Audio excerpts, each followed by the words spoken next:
Hello and welcome. ये last video है और इसके बाद ये चैप्टर कंप्लीट हो जाएगा। हमने पिछली वीडियो में पढ़ा था दूसरी डेफिनेशन ऑक्सीडेशन और रिडक्शन की, जो कि यहाँ पे लिखी हुई है कि इलेक्ट्रोनेगेटिव एलिमेंट यानी ऑक्सीजन जो है इलेक्ट्रोनेगेटिव होता है वो ऐड हो जाएगा और इलेक्ट्रोपॉजिटिव यानी हाइड्रोजन जो है वो रिमूव हो जाएगा। और रिडक्शन में इसका उल्टा होता है,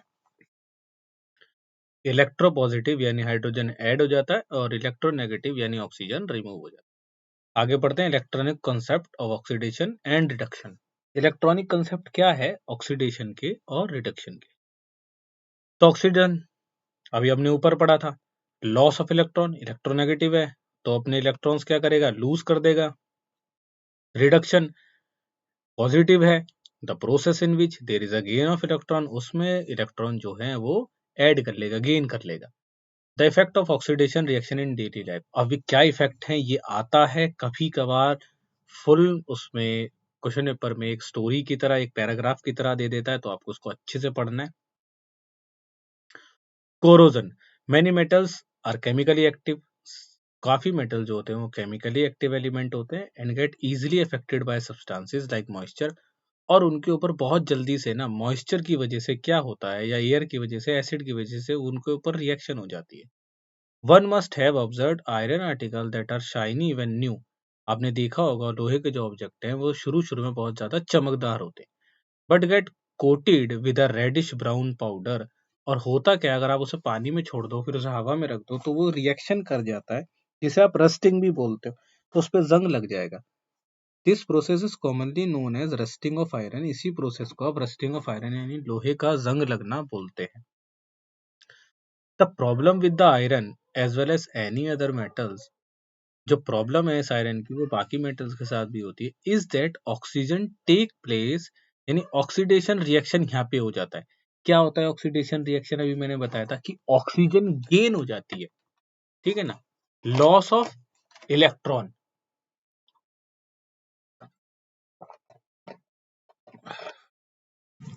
यानी इलेक्ट्रॉन जो है वो क्या होते हैं, लूज होना शुरू हो जाते हैं।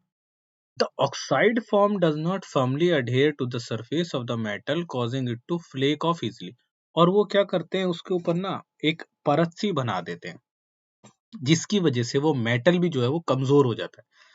This eventually causes structural weakness, ये इतना ज्यादा कमजोर कर देता है, अगर आपके घर में लोहा लगा हुआ है और वो किसी ऐसी सेंसिटिव जगह पे लगा हुआ है जहाँ पे पानी का काम बहुत है, जैसे किचन है या बाथरूम है, तो आप उसको देखते रहिए कि उसमें किसी भी तरीके का जंग ना आए, क्योंकि वो कभी भी जंग खा के टूट के गिर सकता है। तो हम उससे बचने के लिए क्या करते हैं, उसके ऊपर पेंट वगैरह कराते रहते हैं। Hence metal is attacked by substance around it, जो मेटल है उसके ऊपर भी अटैक होता है। It is set to corrode, जिसको जंग लगना बोलते हैं, the process is called corrosion, और वो कोरोजन प्रोसेस कहलाता है। Corrosion cause deterioration of essential property in metal, और कभी कभार वो उसकी प्रॉपर्टी, जो मेटल की जो प्रॉपर्टी है उसको भी चेंज करना शुरू कर देता है। What happens to copper vessel, आपने कॉपर के वेसल यानी पीतल के बर्तन देखे होंगे, artefacts when expose to air and water, आप उसको हवा में या पानी में रखेंगे तो उसके साथ क्या होगा, दे स्लोली गेट टार्निश्ड, उनके ऊपर ना एक तार आ जाती है। तार तो ब्लैक कलर की होती है, बट उसके ऊपर हरे कलर की काई आ जाती है। By acquiring a thin green oxide layer, जो एक हरे से रंग की ऑक्साइड लेयर हो जाती है। Similarly silver quickly acquires a thin black, इसलिए एक चांदी एक एलिमेंट होता है जो जल्दी से क्या हो जाता है, काला हो जाता है, जब उसे आप पहन के घूमेंगे या रखेंगे तो वो जल्दी काला हो जाएगा। क्यों? क्योंकि वो मॉइस्ट एयर यानी हवा में जो मॉइस्चर है ना उसके साथ रिएक्शन कर रहा होगा। The heaviest metal lead also tarnished in moist weather, lead भी जो यानी लेड जो है, पीबी जिसका साइन है, वो भी मॉइस्ट वेदर में बहुत जल्दी से रिएक्शन कर जाता है। The black coating on silver and the green coating on copper are example of corrosion, यही एग्जाम्पल है कोरोजन के, अगर आपसे पूछता है तो आप देख सकते हैं। In which the oxide formally strongly bond to the surface of metal, preventing the surface from further exposure to the oxygen, consequently slowing down corrosion। तो हम क्या करते हैं, हम लोग ना उसे या तो साफ करते रहिए आप, क्या उसके ऊपर ना एक तरीके की ना एक लेयर बनती है जिसे हम ट्रांसपेरेंट लेयर बोलते हैं, एक तरीके का पेंट है, एक तरीके की प्रिवेंशन कह सकते हैं उसको, हम उसे इस्तेमाल करते हैं जिसकी वजह से वो क्या करते हैं, कोरोजन को स्लो डाउन कर देते हैं। अब ऐसा नहीं है कि आपने पेंट कर दिया एक बार और आपने छोड़ दिया 10-12 साल के लिए, लेकिन अभी पेंट तो कर ही दिया, तब भी उसके ऊपर कोरोजन आ जाएगा, यानी उसके ऊपर रस्टिंग भी होगी आयरन के ऊपर। बट आप क्या करिए, उसकी मेंटेनेंस अच्छे से करिए। Rancidity.